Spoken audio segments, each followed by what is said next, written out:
J.K. Rowling's Harry Potter series is the most popular children's book series ever written. Rowling's books and the subsequent movies based upon her books have helped initiate countless children into different forms of occult ideology. While Rowling acknowledges that sometimes it will take as much as a week to work something out in her stories, she admits that the initial story of Harry Potter and many of the other characters came in a stream of consciousness.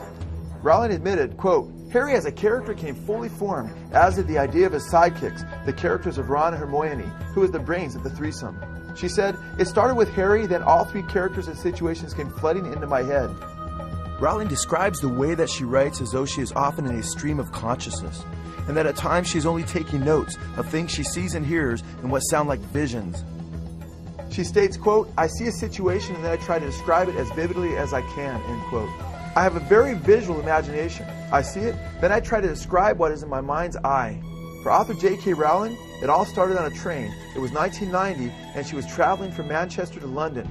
Rowling describes her own writing ability in writing the Harry Potter series, much in the same way she describes the channeling of spirits that takes place in Hogwarts School of Witchcraft and Wizardry.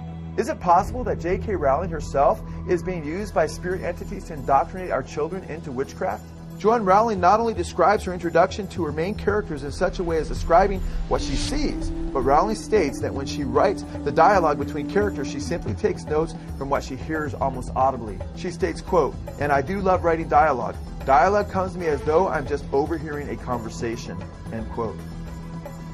Blavatsky is an obvious reference to H.P. Blavatsky, as Blavatsky is a perfect anagram for Blavatsky, who shares the same initials as Harry Potter. Her name is usually written as H.P. Blavatsky. Blavatsky's book, Unfogging the Future, is listed as a divination text at the Hogwarts School of Witchcraft and Wizardry in the Harry Potter series, and recalls Isis Unveiled, which is Blavatsky's first major work. Blavatsky is, of course, along with Satanist Aleister Crowley, a Gnostic founder of the modern-day New Age movement, or Neo-Gnosticism. Blavatsky in her Secret Doctrine quotes occultist Eliphaz Levi approvingly, stating, quote, "Satan is the angel who is proud enough to believe himself God, brave enough to buy his independence at the price of eternal suffering and torture, beautiful enough to have adored himself in full divine light, strong enough to reign in darkness amidst agony, and to have built himself a throne on his inextinguishable pyre. The prince of anarchy, served by a hierarchy of pure spirits." We saw earlier how both Blavatsky and Crowley taught that Satan liberated humanity from the Creator as he initiated Eve in the Garden of Eden.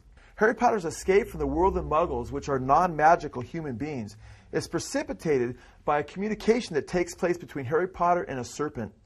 Harry Potter escapes from the material world of the Muggles to the spiritual world of witchcraft and wizardry.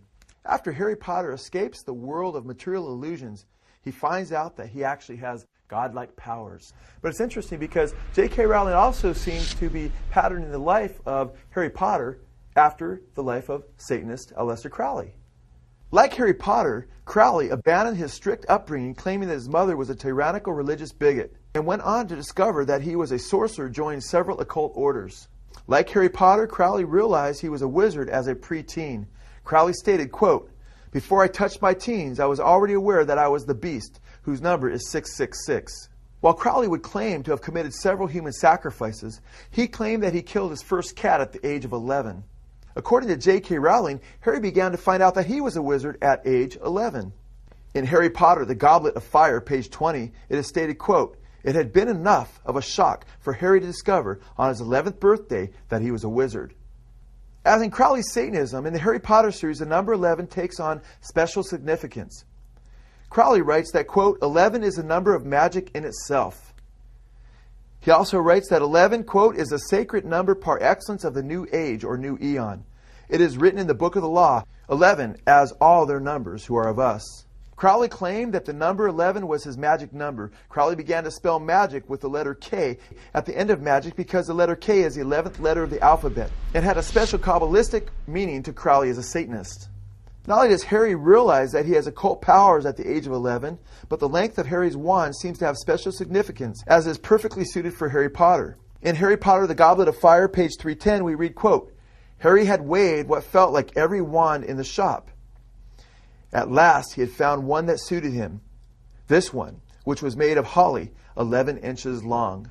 Both Crowley and Harry did not only get their starts as sorcerers at the same age and under similar circumstances, but they both had distinguishing marks as children that revealed that they were sorcerers. For Harry Potter, this distinguishing mark, of course, was a lightning bolt. Crowley states in his Confessions, "At birth, I had 3 distinguishing marks." He states that, quote, "Over the center of my heart, I had 4 hairs curling from left to right in the exact form of a swastika. Before Hitler was, I am." Harry has a distinguishing mark on his forehead as well, which is an ancient occult symbol, a Nazi-stylized lightning bolt. In an interview with Scholastic, when J.K. Rowling was asked, quote, "Why did you choose the lightning bolt as a trademark for Harry Potter?" Rowling stated, quote, "Just because I decided that it would be an interesting and distinctive mark," end quote. It is interesting that Harry Potter's lightning bolt and Crowley's swastika both share a similar occult history. The lightning bolt has long been a symbol in the occult and Satanism. Crowley taught that the Satanist was to find his own magical path, and that he was to follow the satanic maxim, "Do what thou wilt, shall be the whole of the law," to realize his true destiny as a magician.